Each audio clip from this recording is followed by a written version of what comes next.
একটি বুকা ছেলে বিবাহের পর প্রথম শ্বশুর বাড়ি যাইতেছে। সে গোপনে কিছু টাকা পয়সা সংগ্রহ করিয়া বউয়ের জন্য একখানা শাড়ি, কয়েক গাছা চুড়ি আর এক ছড়া পুতির মালা কিনিয়া সঙ্গে লইল।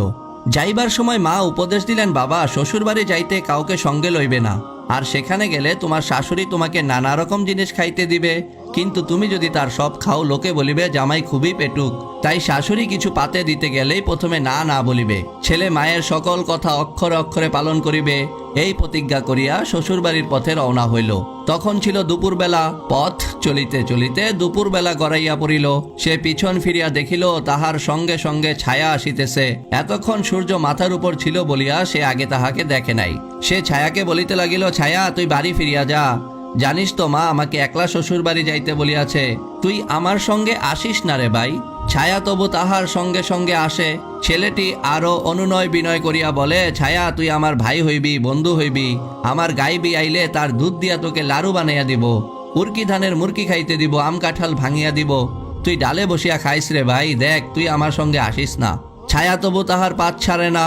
ছেলেটি আবার বলে, ছায়া, সোনামানিক রে, তুই যদি এমন করিয়া আমার পাছ লইবি তবে যে আমার শ্বশুর বাড়ি যাওয়া হয় না। ছায়া তবু তাহার সঙ্গে সঙ্গেই আসে। ছেলেটি তখন বউয়ের জন্য যে একছড়া পুতির মালা লইয়া আসিয়াছিল তাহাই পথের মধ্যে ফেলিয়া দিয়া বলিল, ছায়া, তুই এই মালাটি লইয়া বাড়ি ফিরিয়া যা, আমার সঙ্গে আসিস না। তখন এক খণ্ড মেঘে সূর্য ঢাকা পড়িয়াছিল। ছেলেটি পিছন ফিরিয়া চাহিয়া দেখিল ছায়া তাহার সঙ্গে সঙ্গে আসিতেছে না। সে খুশি হইয়া জোরে জোরে পা ফেলিয়া শ্বশুর বাড়ির দিকে হাঁটিয়া চলিল। কতক্ষণ পরে সূর্যের উপর হইতে মেঘ সরিয়া গেল। ছেলেটি পিছন ফিরিয়া চাহিয়া দেখিল ছায়া আবার আসিয়া তাহার পিছে লইয়াছে। ছেলেটি বলল, ছায়া, তুই আবার আমার সঙ্গে সঙ্গে আসিতেছিস?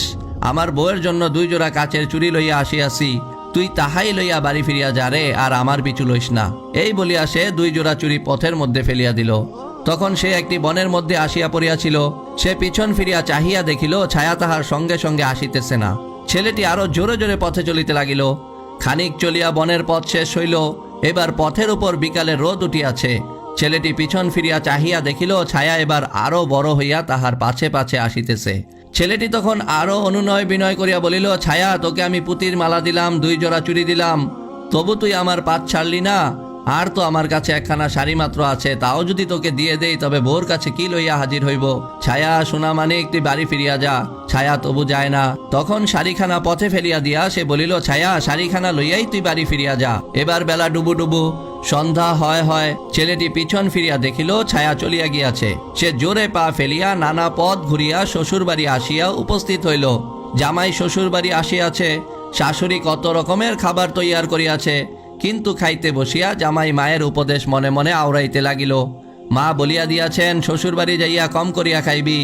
শাশুড়ি জামাইকে খাওয়াইতে বসিয়া তার পাতে এটা দেয় ওটা দেয়। জামাই কেবল বলে, না না, আর দিবেন না মা। শাশুড়ি ভাবিল জামাইয়ের বুঝি অসুখ করিয়াছে, তাই সে আর পিড়াপিড়ি করিল না। জামাই না খাইয়াই খাওয়া শেষ করিল। রাত্রে শুইতে যাইয়া ক্ষুধার জ্বালায় জামাইয়ের আর ঘুম আসে না। জোর করিয়া শাশুড়ি জামাইয়ের পাতে যেই সব বড় বড় গোস্তের টুকরা, সন্দেশ, রসগোল্লা, দই, মিষ্টি ইত্যাদি কত রকমের খাবার দিয়াছিল, জামাই না খাইয়া সেগুলি পাতে ফেলিয়া রাখিয়াছিল। তাহারাই যেন রাতের অন্ধকারের উপর মিছিল করিয়া ঘুরিয়া ফিরিয়া বেড়াইতেছে। জামাইয়ের ক্ষুধার্ত জিহ্বা হইতে টস টস করিয়া পানি পড়িতে লাগিল। রাত্রি অনেক হইল, কিন্তু দারুণ ক্ষুধার জ্বালায় কিছুতেই তাহার ঘুম আসে না। বাড়ির সবাই ঘুমাইয়া পড়িয়াছে, কুকুর বিড়ালও জাগিয়া নাই। জামাই ভাবে নিশ্চয়ই রান্নাঘরে এখনো অনেক কিছু খাবার পড়িয়া আছে। সে পা টিপিয়া টিপিয়া অতি ধীরে ধীরে ঘর হইতে বাহির হইল। ভয়ে তাহার বুক ডিপ ডিপ করিতেছে। মনে হইতেছে তাহার নিঃশ্বাস প্রশ্বাস শুনিয়াও লোক জাগিয়া উঠিতে পারে। আস্তে আস্তে পা ফেলিয়া সে রান্নাঘরের দরজায় আসিয়া দাঁড়াইল। হায় হায়, ঘরের দরজা যে বাহির হইতে শিকল আটকানো। দম বন্ধ করিয়া সে অতি সাবধানে সেই শিকল খুলিয়া রান্নাঘরের ভিতরে প্রবেশ করিল। এ হাড়িতে পেঁয়াজ, রসুন ও পাতিলায় মুগের ডাল, ওখানে মাছ কাটা বটি। অন্ধকারে হাতড়াইয়া কিছুই ভালো মতো বুঝিবার জো নাই। একটি হাড়ির ঢাকনি খুলিতে কতগুলো মুরগির ডিম তাহার হাতে লাগিল। একে তো দারুণ ক্ষুধা, তাহার উপর খাইবারও অন্য কিছু নাই। সে তাড়াতাড়ি 2-3টি ডিম উঠাইয়া মুখে পুরিল। এমন সময় অসাবধানে হাত নাড়িতে একটা হাড়ি আরেকটা হাড়ির উপর পড়িয়া শব্দ করিয়া ভাঙিয়া গেল। অমনি বিড়াল ম্যাও ম্যাও করিয়া ডাকিয়া উঠিল। বিড়ালের ডাক শুনিয়া উঠান হইতে বাঘা কুকুরটি ঘেউ ঘেউ করিয়া তাড়িয়া আসিল। শ্বশুর জাগিল, শাশুড়ি জাগিল, শালা শালি সবাই জাগিয়া কলরব করিয়া উঠিল। এ বাড়ি হইতে ও বাড়ি হইতে সে বাড়ি হইতে কেহ লাঠি লইয়া, কেহ সরকি লইয়া, কেহ রামদা লইয়া ছুটিয়া আসিল। চোর চোর চোর, বাড়িতে চোর ঢুকিয়াছে।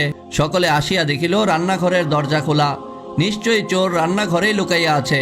ধর ধর চোর চোর। সকলে রান্নাঘরে আসিয়া দেখিল জামাই ডিমের হাড়ির সামনে বসিয়া কাঁপিতেছে। শ্বশুর ডাকে, ও জামাই কি হইয়াছে? জামাই কোনো কথাই বলে না।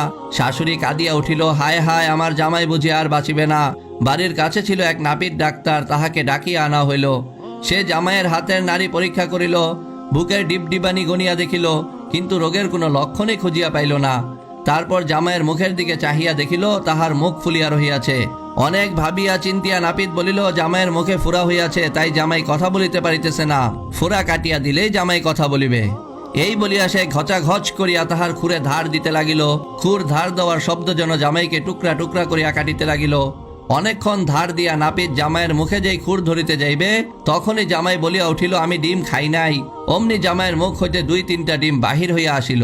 লোকজন পাড়াপড়শি সকলেই বুঝিতে পারিল। শাশুড়ি তাড়াতাড়ি জামাইকে খাওয়াইতে অন্য ঘরে লইয়া গেল।